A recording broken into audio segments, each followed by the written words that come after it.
All of that is unfolding. A delegation of both Liberal and Conservative Canadian MPs are in Israel to meet with officials and pay tribute to those killed and injured in those October 7th attacks on Israel. Members of the Canada-Israel Interparliamentary Group who are there include Liberal MP Anthony Housefather and Conservative MP Marty Morantz. Hi, Mr. Housefather. Hi, Mr. Morantz. Good to see you both. Thank you for making the time. Hi, Vassy. Pleasure to have you here, Vassy. My pleasure.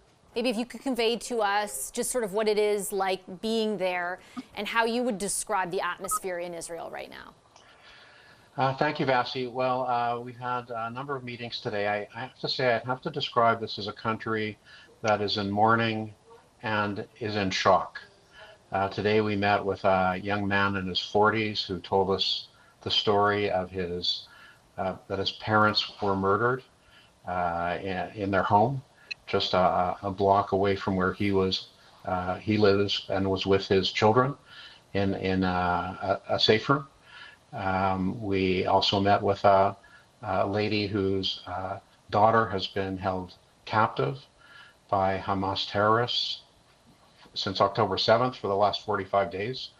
But mainly we're here to bear witness in the aftermath of the horrific events of October 7th and to express our solidarity with the people of Israel, Vassy. And I can tell you it's been a heart-wrenching trip, and we've got a couple more days of meetings, and I'm sure we'll learn a lot in the process. What is the reception like, Mr. Housefather, to the idea that Canadian politicians are there from, as you can see on the screen ahead of us, different political parties in an endeavor to kind of get a better sense of what's going on? Like, is it important to people there that you're doing something like that?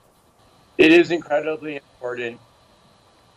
Everybody on the Israeli side, right, politicians that we met with, to leaders of different communities, to the victims themselves, the people that were, injured, harmed, had family members killed, family members taken hostage. That Canada's solidarity and seeing Canadians here is so incredibly important. And Israel feels very alone right now. The people of Israel feel very much alone. They feel that they were the victim of a terrible terrorist attack, the worst day in the nation's history, and that yet they see demonstrations across the world. What they feel in a way is against them, and making outrageous claims about Israel and what Israel is doing. So they feel very, very happy to see Canadians, especially both Liberals and Conservatives here, to show their support for Israel and the Israeli people. Mr. Morantz, if I could get you to weigh in on that as well. I think that there are a lot of, we're a country where you're allowed to voice your opinion, but certainly we have heard from a lot of people in the Jewish community as well who feel like there are instances among those, peaceful protests, which again, people very much have the right to, in which they do feel targeted, right? And we have seen a rise of anti-Semitism. Why was it important for you to be there, and also for there to be representation from more than just one political party?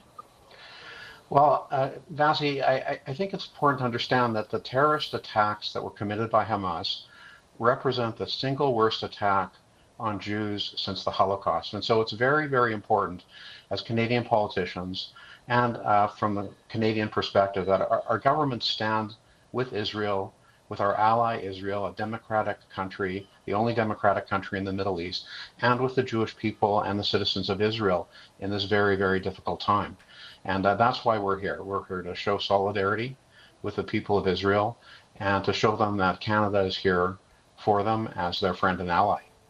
Mr. Housefather, again, I acknowledge the connection isn't great, so I hope we'll endeavor to answer this question as clearly as possible. But I have covered the past number of days' reaction in Israel, including speaking to Prime Minister Netanyahu's advisor, Mark Regev, on this program, to the statement that the Prime Minister made about urging Israel to exercise maximum restraint. I asked Minister Blair over the weekend if that meant we should infer from that the Prime Minister thinks, or the government thinks, that maximum restraint is not being exercised. He denied that was the case. How are you navigating that posture in Israel, and has anyone spoken to you about it? I think the important issue is to say that our record since 2015 in support of Israel has been clear and unequivocal, that our government stands with Israel. There's no doubt about that. They're our ally. We have consistently stated that Israel has a right to defend itself. against the terrorist attack that occurred on October 13th. And in the end result, my opinion on this is that people to blame for civilian casualties, and each civilian who dies is a tragedy on any side. But the perpetrators of this attack were Hamas, and it's Hamas that built tunnels under Gaza, that it's not bomb shelters for people, but tunnels that it doesn't let civilians into, and built its tunnels in a way that creates human shields of the civilian population. So any civilian who has died in this terrible war is really the responsibility of Hamas, and that is certainly the Israeli perspective, and it's also mine. I appreciate both of you making the time so late in the evening for it. Anthony Housefather and Marty Morantz, thank you. Safe travels. Thank you, Vassy.